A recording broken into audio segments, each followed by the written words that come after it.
Kalau dulu mah istilahnya KKN gitu. Dan saya pernah mengalami ditawari seperti itu oleh universitas-universitas negeri. Dan sudah jelas Islam diturunkan di muka bumi ini untuk siapa? Untuk manusia dan kalangan jin. Agar apa? Untuk memperbaiki akhlak. Ini juga ada sanadnya. Kalau NU tuh Ahlus Sunnah tuh, ulama-ulama Syafi'iyah khususnya ada sanad. Ya selain Syafi'iyah juga kalau yang Ahlus Sunnah wal Jamaah ada sanad ilmu tuh. Maka nggak gampang nyalahkan. Dan pemahamannya luas, semua kriteria tafsiliyah pemerincian itu dijabarkan. Boleh milih silahkan. Seperti halnya yang Maliki Yaumiddin atau Maliki Yaumiddin, dua-duanya benar. Habib Umar bin Hafidh pernah ada rekaman beliau itu ngimamin pas Al-Fatihah mimnya pendek, Maliki Yaumiddin. Oleh Wahabi dikomparasi dengan imam cilik, imamnya anak kecil, suaranya mendayu-dayu dan mimnya panjang, katanya masa sekelas Habib Umar, katanya orang NU, orang Ahlus Sunnah itu menganggapnya sebagai muhaddits, tapi kok bacaan Fatihahnya saja begitu. Disalahkan oleh orang Wahabi. Dasar Wahabi itu memang ilmunya pendek, sumbunya pendek, gampang leduk kompornya. Jadi pemahamannya sedikit, ilmunya sedikit, tapi gampang nyalah-nyalahin. Itu kalau ilmu sedikit gampang menyalahkan orang. Berbeda dengan kalau ilmunya luas. Makanya dulu Buya Hamka pernah bilang, ada rekamannya. Dulu Buya itu juga sering nyalah-nyalahkan amaliyah para ulama di Nusantara. Tapi ketika itu karena Buya baru pulang belajar dari Makkah. Ketika Buya belajar lagi 1000 kitab lebih, Buya faham bahwa para ulama di Nusantara itu mereka punya dasar hukum yang valid. Ya, karena dulu ketika zaman-zaman pemberontakan terjadi, pemberontakan keluarga Ibnu Saud yang membawa ideologi Wahabi, setelah mereka menang dalam kudeta pemberontakan itu, banyak kitab-kitab yang dulu di sana dibawa ke Indonesia, seperti yang saya saja kitab karena mufti di Masjidil Haram. Tapi sayangnya dulu kebakaran, rumah dibakar oleh kakek Mansub Fana, entah hikmahnya apa, yang bisa diselamatkan oleh Mbah itu, oleh Mbah Mansur ke Pleret itu ada 7 gerbong kereta. Tapi sekarang sudah hilang semuanya dari rebutan para kiai. Para kiai-kiai itu banyak yang minta. Jadi kita keturunannya cuma punya sedikit-sedikit saja. Karena jadi sayembara dulu. Pokoknya kitabnya diganti sama uang berapa, sama sawah gitu. Kalau ada kitab tuh mereka tuh pengen banget kitab yang saya. Apalagi kalau ada tulisan-tulisan tangannya di sampingnya, di pinggirannya, tashihnya, tahqiqnya, itu mereka sangat-sangat memburu kitab-kitab itu. Satu kitab ditukar dengan sawah seukuran 1 bau gitu kan, istilahnya kan ada ukuran 1 bau. Nggak tahu 1 bau itu berapa panjangnya tuh 1 bau, Pak Unang yang tahu. Kalau saya ngerti baunya doang ya, kalau 1 bau ukuran sawah saya kurang paham, tapi yang saya paham itu bau hitut, apa ya, bau-bauan ini, ngerti lah.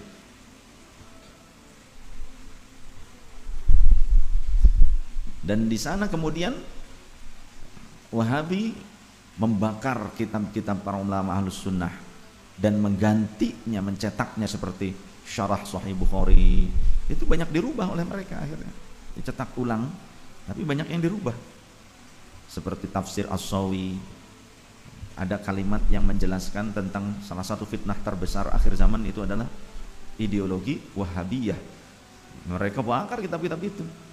Tapi yang sudah diselamatkan ke luar negeri, ke Turki juga banyak diselamatkan, ke Indonesia, termasuk di Indonesia ini tempat menyimpan manuskrip kitab-kitab tua. Jadi harus dijaga Indonesia.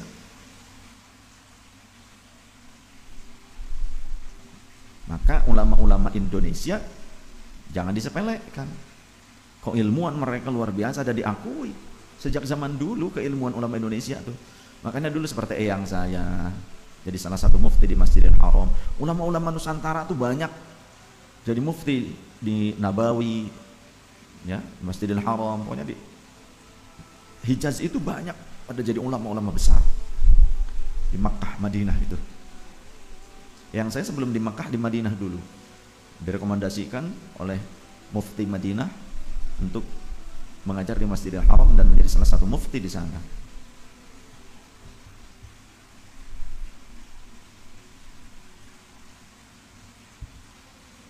Jadi nggak harus Timur Tengah. Ya, Indonesia ini nggak kurang orang-orang alimnya. Sok buktikan ustadz-ustadz Wahabi yang lulusan Timur Tengah dialog ilmiah dengan kiai-kiai NU yang alim. Keteteran kebanyakan orang-orang Wahabi itu. Karena kita kitab-kitabnya punya lengkap, kita dipelajari di pesantren-pesantren.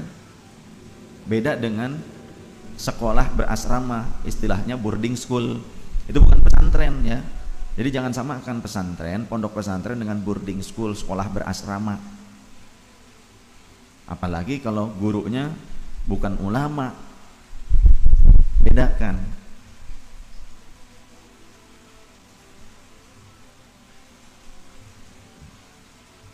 Dan pesantrenan itu nggak kalah ilmunya dengan kuliahan. Buktinya banyak yang tidak kuliah tapi digunakan ilmunya di perkuliahan. Diminta ngisi di universitas, bahkan ada yang jadi dosen padahal nggak kuliah. Ini tahadus bin nikmah, saya merasakan hal itu. Diminta oleh universitas-universitas negeri itu beberapa kali, berkali-kali. Kemudian santri ketika masuk kuliah itu ada kebijakan, bahkan ketika diketahui kemampuannya, oh ini muridnya Kiai Fulan alim, Kiai Fulan itu, maka tidak salah lagi santrinya juga pasti alim. Sudah naik langsung ke semester 4 atau 5. Ya itu nyata di kita nih sekarang gitu kan, nyata. Baru masuk kuliah udah semester 4, nah enak bener. Karena apa? Karena tim pengujinya, rektornya langsung itu mempertimbangkan. Ya kalau dari semester awal lagi sayang banget kamu nggak level lah katanya gitu. Naik udah semester 4 langsung. Ada yang langsung semester 5 ada. Ya. Kalau dulu mah istilahnya KKN gitu. Dan saya pernah mengalami ditawari seperti itu oleh universitas-universitas negeri. Ya, ketika waktu itu gubernurnya Pak Dani Setiawan Jawa Barat tuh. Jadi diuji kompetensi antara santri-santri pilihan dengan mahasiswa pilihan se-Jawa Barat. Uji kompetensi. Ternyata yang santri ini unggul ketika diterjunkan di masyarakat, di daerah konflik pun bisa mempersatukan. Dan itu nyata.